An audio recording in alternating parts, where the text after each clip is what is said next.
पाकिस्तान में डॉक्टर बनने का ख्वाब पूरा करने के लिए आपको पता है कि जी हर साल जो तलबा हैं लाखों की तादाद में मेडिकल और डेंटल कॉलेजेस में दाखिले का जो इम्तिहान है उसमें हिस्सा लेते हैं।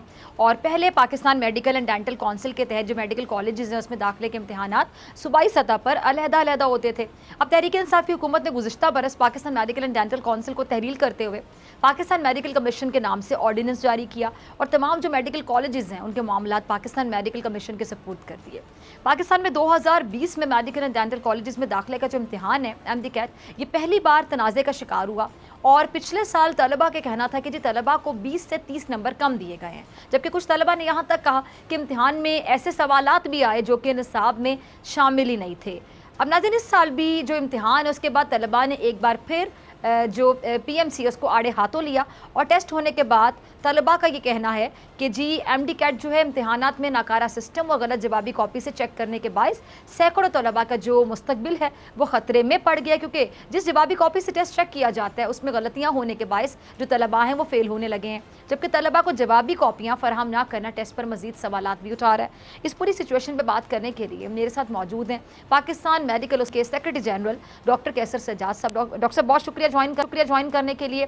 और मेडिकल स्टूडेंट हैं जी हाफिज़ मुनीब, और इस बार होने वाला जो ये टेस्ट है इसमें भी हाफिज़ मुनीब जो थे वो शरीक थे। और प्रोग्राम में मैं आपको बता दूं कि हमने दावत देने के लिए पाकिस्तान मेडिकल कमीशन से रब्ता किया मगर कोई जवाब नहीं दिया गया। अच्छा जी मुनीब, मैं सबसे पहले आपकी तरफ आना चाहूँगी। हाफिज़ मुनीब, आप ज़रा ये बताइएगा कि जो तलबा तालिबात हैं आप समेत, आप लोगों को एग्जैक्टली क्या मसाइल पेश आ रहे हैं इम्तहान देते हुए, क्या शिकायत हैं आपकी? देखें, सबसे पहले तो बहुत बहुत शुक्रिया बोल न्यूज़ का कि आप लोगों ने मुझे यहाँ पर मदऊ किया और तलबा की आवाज़ को उठाया आपने। देखें, माजी में NTS जब टेस्ट लिया करता था तो सबका एक दिन एक टेस्ट हुआ करता था, वो भी एक निसाब से। लेकिन इस साल कि जब PMC ने टेस्ट लिया उसका ना ही निसाब एक था, कुछ सवाल पंजाब बोर्ड से आ रहे हैं, कुछ सवाल फेडरल बोर्ड से आ रहे हैं। यानी आप ये किस तरह उम्मीद कर रहे हैं कि जो सिंध का बच्चा है वो फेडरल पढ़े, यानी कोविड के दिनों में कि जब माशी हालात लोगों के बेहतर नहीं है, आप उसको फोर्स कर रहे हैं कि वो कोचिंग सेंटर जाए, जाके 50,000 रुपये की फ़ीस भरे और फिर जाके फेडरल का कोर्स पढ़े। आपने निसाब एक आपने किया नहीं, लेकिन आप एक्सपेक्ट ये कर रहे हैं कि बच्चे एक निसाब से पूरे पाकिस्तान का एक करिकुलम से उसके टेस्ट दें। ये कैसे मुमकिन हुआ? ठीक है। अच्छा डॉक्टर साहब, आपकी तरफ मैं आ रही हूँ। या इन्होंने अहम सवाल उठाया है हाफिज़ मुनीब ने, आप क्या कहेंगे इस हवाले से कि जो एक टेस्ट है वो एक नहीं हो रहा, किसी का क्या है, किसी का कौन सा टेस्ट है, आप कैसे देख रहे हैं इसको? बिस्मिल्लाहिर्रहमानिर्रहीम, बहुत शुक्रिया फिजा। बात सारी ये है कि देखें, ये हम बहुत अरसे से कह रहे हैं कि अपने सिस्टम को सही किया जाए, ना कि आप बच्चों पे और पेरेंट्स पे इम्तहान दर इम्तहान का बोझ डाला जाए। हमने ये कहा कि जी इंटर का एग्जाम आप प्रॉपर करें ताकि इंटर के नंबर के साथ आप मेडिकल कॉलेज या इंजीनियरिंग कॉलेज में दाखिला दें। आप ये नहीं हो सका, बच्चों का अननेसेसरीली बच्चों के एग्जाम पे लगा दिया गया, पेरेंट्स को एक्स्ट्रा फीस देनी पड़ती है और उसके बाद जो है वो एग्जाम लेके एंट्री टेस्ट का नाम देके और अब एमडी कैट के नाम से ये सारा काम हो रहा है। अब इसमें जो प्रॉब्लम शुरू हो गई है कि जो ये स्टूडेंट्स कह रहे हैं कि आप एग्जाम ले रहे हैं, ठीक है एग्जाम ले लें जी आप, लेकिन आप ये क्या कर रहे हैं कि पूरे पाकिस्तान के अंदर डिफरेंट प्रोविंस में डिफरेंट सिलेबस है। जब सिंध का जो स्टूडेंट है, सिंध के जो लड़के लड़कियां हैं, वो जो सवाल पंजाब का आता है वो नहीं दे सकते क्योंकि वो चीजें पढ़ ही नहीं रहे। हमें अफसोस तो यही है कि पूरे मुल्क के अंदर एक यूनिफॉर्म जो है वो टीचिंग का सिस्टम नहीं है। तो होता क्या है कि अभी जो हमें बच्चों ने बताया है वो ये बताया है कि किसी के पास तो ऐसे सवालात आ जाते हैं जिसका कि वो जवाब दे ही नहीं सकते। पॉइंट ये है कि अगर आपने एग्जाम लेना है तो वो सिलेबस वो होने चाहिए जो बच्चे पढ़ते हैं, नंबर एक। नंबर दो बात ये है कि आप पूरा महीना लोगों का जो है एग्जाम ले रहे हैं, शादी हॉल को बुक करा रहे हैं और उसके बाद एग्जाम, रोजाना एग्जाम हो रहा है, कभी यहाँ हो रहा है कभी वहां हो रहा है। तो आप why not you take exam, you fix exam in single dose. मैं ये कह रहा हूं कि देखिए अननेसेसरीली बर्डन पड़ेगा, लोगों को चाहिए। मैं समझता हूं कि जो एग्जाम लिया जा रहा है इसका तरीका ये होना चाहिए कि बजाय ये कि आप शादी हॉल बुक करा के पूरा महीना डिफरेंट जगहों पे आप टेस्ट ले रहे हैं बच्चियों का, आप एक दिन एग्जाम क्यों नहीं लेते? आप एक दिन एग्जाम ले, पूरे पाकिस्तान में एक दिन एग्जाम हो, डिफरेंट सेंटर्स में हो और वो सवालात हो जो कि तमाम सूबे के बच्चों ने पढ़ा हो, तो उस ठीक पे है, आप ठीक है। उस पे आप सही फैसला कर सकते हैं। अच्छा और एक हमारा तो सिर्फ ये ठीक मानना है, है कि आप सिर्फ इंटर का जो एजुकेशन है उसको बेहतर कर दीजिए ठीक और है। उसके बेसिस पे आप एग्जाम लीजिए। बार बार एग्जाम में नहीं बच्चों को डालिए, और ना ही पेरेंट्स के पास इतने पैसे हैं कि अपने बच्चों को कोचिंग की क्लासेस कराते रहे, अपने बच्चों को अच्छा डॉक्टर साहब अननेसेसरीली आपने उनको बड़ी टेंशन अहम में पॉइंट डालते हैं। रेस किए हैं, बहुत आपने अच्छी बातें की हैं डॉक्टर साहब। एक सवाल मैं हाफिज़ मुनीब से पहले ज़रा पूछ लूँ, फिर मैं आपकी तरफ भी आती हूँ। ये बड़ा एक आपने कन्फ्यूजन वाली बात हो रही है। आपने कहा कि सूबे के सिलेबस जो हैं उस हवाले से प्रॉब्लम्स का सामना करना पड़ रहा है। तो हाफिज़ मुनीब ये जो पीएमसी वाले हैं वो ये कहते हैं कि जो आप कह रहे हैं ना कि जिस सिलेबस से बाहर के सवाल आ रहे हैं आउट ऑफ कोर्स, वो कह रहे हैं जी इम्तिहान में ऐसे सवाल शामिल किए गए जिसमें काबिलियत का अंदाज़ा लगाया जा रहा है कि बच्चे कितने ज़हीन हैं और अब इस इम्तिहान को रट्टे लगाकर पास नहीं किया जा सकता, इसलिए स्टूडेंट्स एहतजाज कर रहे हैं। डॉक्टर साहब आप जो बात बता रहे हैं वो इससे बिल्कुल डिफरेंट है, मतलब अब ऐसे काबिलियत का अंदाज़ा लगाया जा रहा है, पीएमसी का ये मौक़िफ़ है। तो आप समझ रहे हैं, मैं आपकी तरफ आऊँगी। पहले हाफिज़ मुनीब मैं आपसे ये जानना चाहूँगी कि क्या वाकई रट्टे लगाने वाले बच्चों को मुश्किलात का सामना करना पड़ रहा है, यही क्या है मसला असल जो आप अच्छा, स्टूडेंट्स को समझ आया है? मैं इसमें सिर्फ इतना कहूँगा कि अगर पीएमसी को अपने ऊपर भरोसा है तो वो क्यों डर रही है हमारे टेस्ट पब्लिक करने में। हमारे टेस्ट पब्लिक करे, बताए उसकी क्या की थी, बताए हमारे पास क्या सवालात आए थे, पीएमसी क्यों डर रही है।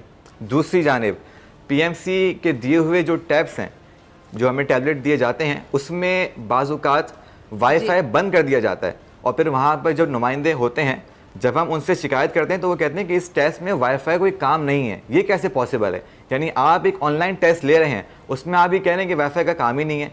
बिल्कुल बेतुकी बात ही करते हैं। दूसरी जानिब पीएमसी ने पूरे टेस्ट का टेंडर किसको दिया, इसको भी बताया जाए, इसको सामने लाया जाए कि उस टेंडर का मालिक कौन है। हमने ट्रस्ट किया था गवर्नमेंट के ऊपर, हमने अपने 6,000 रुपये जो हमसे फीस ली गई थी वो 6,000 रुपये थी, हमने अपने 6,000 रुपये गवर्नमेंट को दिए थे, टैब्स को नहीं दिए थे। टैब्स किसका इदारा है, कौन इसका मालिक है, ये बताया जाए हमें। दूसरी जानिब अगर ये कहते हैं कि निसाब एक था, जी हाफिज़ जी मैं कह रहा हूँ कि निसाब अगर ये बात कंप्लीट कीजिएगा जी। मैं कह रहा हूँ अगर ये कह रहे हैं निसाब एक था, ठीक है, आप सवाल सामने लेकर आएँ। मैं इनको सिर्फ इतना चैलेंज करूँगा कि सिर्फ ये मेरा पेपर और मेरे बताए हुए किसी एक स्टूडेंट का पेपर पब्लिक कर लें, सामने आ जाएगा क्या मसला है क्या मसला नहीं है।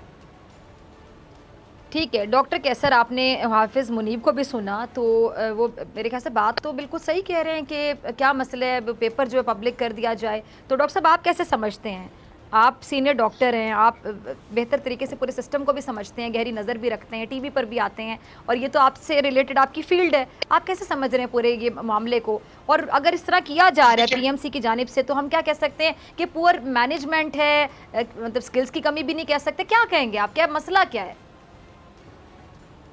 देखिए फिजा, बात सारी ये है कि हम तो पीएमसी को ही हम समझते हैं कि ये रातों रात पीएमसी बन गई और एक 8 ऑर्डिनेंस जो है वो 2 मिनट के अंदर उसको एक्ट बना दिया गया, असेंबली से पास करा दिया गया। और हम ये समझते थे कि ये पीएमसी को थोड़ा सा कंसल्टेशन करने के बाद अगर ये पीएमसी लाया जाता तो ज्यादा बेहतर होता। पीएमडीसी था, उसमें बहुत सारे प्रॉब्लम्स थे, आप पीएमडीसी को के अंदर जो खराबी थी उसको ठीक करते, ना कि आपने पूरे दुनिया के अंदर लोगों को पता है, पूरे इदारों को मालूम है कि Pakistan medical and dental council एक इदारा है जो कि रेगुलेटरी बॉडी है पाकिस्तान में डॉक्टरों के लिए और तालीमी मेडिकल एजुकेशन के लिए, लेकिन आपने पूरी दुनिया में कंफ्यूजन पैदा कर दिया है अपने मकसद के लिए कि आपने पीएमडीसी को हटाकर और आप पीएमसी बना लिया। अब पीएमसी जब आपने बना लिए, कानून बना लिया, उसके पे बहुत सारे लोगों ने केसेस भी किए हैं, मैं समझता हूं कि स्टूडेंट्स भी गए हुए हैं। अब आप ये देखिए कि स्टेक होल्डर्स, स्टूडेंट सबसे बड़े स्टेक होल्डर्स हैं, पाकिस्तान मेडिकल एसोसिएशन सबसे बड़ा स्टेक होल्डर्स है। हमें बताया ही नहीं गया कि पीएमसी जो है वो बन रही है और क्यों बन रही है, उसका मकसद क्या है, Pakistan medical and dental council को क्यों खत्म कर दिया गया। इशू ये है कि जो ये हाफिज कह रहे हैं इसके अंदर ये बहुत वैलिड पॉइंट इनका है कि जो आप क्यों डर रहे हैं, अगर कोई ऐसी बात है तो आप उसको शो कर दें, ये जो डिमांड कर रहे हैं उनकी बात को मान लें। तो मैं समझता हूं कि कोई इसमें बात है ही नहीं।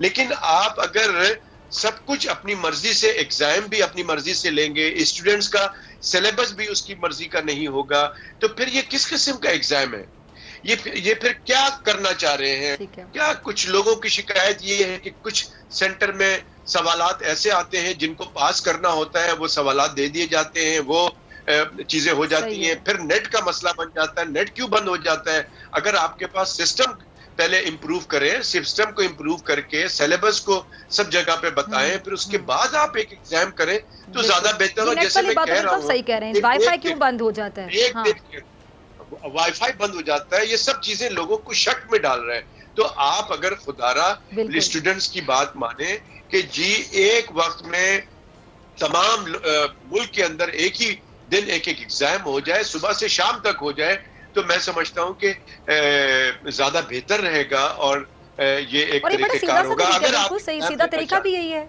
अगर आप एग्जाम लेना चाहते हैं ठीक तो, है। लेकिन हम तो चाहते हैं कि आपने एक और काम शुरू किया है, शायद आपकी नॉलेज में है कि नहीं है, कि स्टूडेंट्स को पता है कि अभी ये दाखिल हो जाएंगे, तो दाखिले के बाद जब ये डॉक्टर बन जाएंगे, एमबीबीएस कर लेंगे, तो उसके बाद भी इनको माना नहीं जाएगा, इनको रजिस्टर्ड नहीं किया जाएगा, इनको लाइसेंस नहीं दिया जाएगा जब तक ये एनएलई नहीं दे देंगे। नेशनल एग्जिट एग्जाम कहते हैं इसको, नेशनल लाइसेंसिंग एग्जाम देंगे, उसके बाद ये जाकर इनको रजिस्टर्ड किया जाएगा उसमें। तो ये क्या जुल्म है कि बिल्कुल। आप एंट्री टेस्ट भी ले रहे हैं, एग्जिट टेस्ट भी ले रहे हैं, तो पेरेंट्स क्या अपने बच्चों के लिए इसीलिए रह गए कि इनको इनकी फीस पे फीस दिए चले जाएं, फिर उसके बाद बच्चे क्या इसीलिए रह गए कि एग्जाम पे एग्जाम दिए चले जाएं?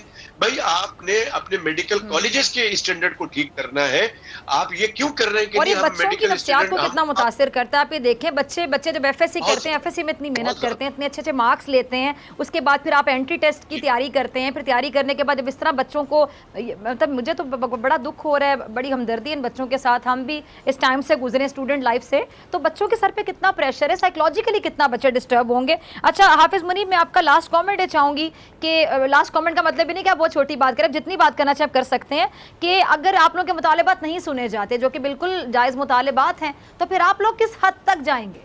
देखें, कल बरोज़ जुमेरात मौरखा 23 सितंबर कंट्री वाइड हमने एहतजाज की कॉल दी है और पूरे मुल्क में एहतजाज होगा। अगर उसके बावजूद भी हमारे मुतालबात ना माने गए तो फिर हम कोर्ट जाएंगे, और हम हर शहर की कोर्ट जाएंगे और इन्हें हम लीगल नोटिस भिजवाएंगे।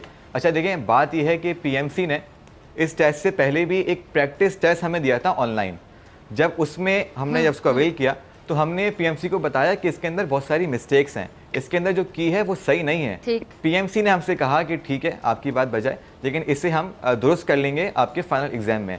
अनफॉर्चुनेटली जब बच्चे जाते हैं एग्जाम देने, आगे बताते हैं कि हमारे बासानी 190 180 नंबर आ जाएंगे, लेकिन जब उनका रिजल्ट आता है, यकीन करें उनके सिर्फ 80 और 90 नंबर आते हैं।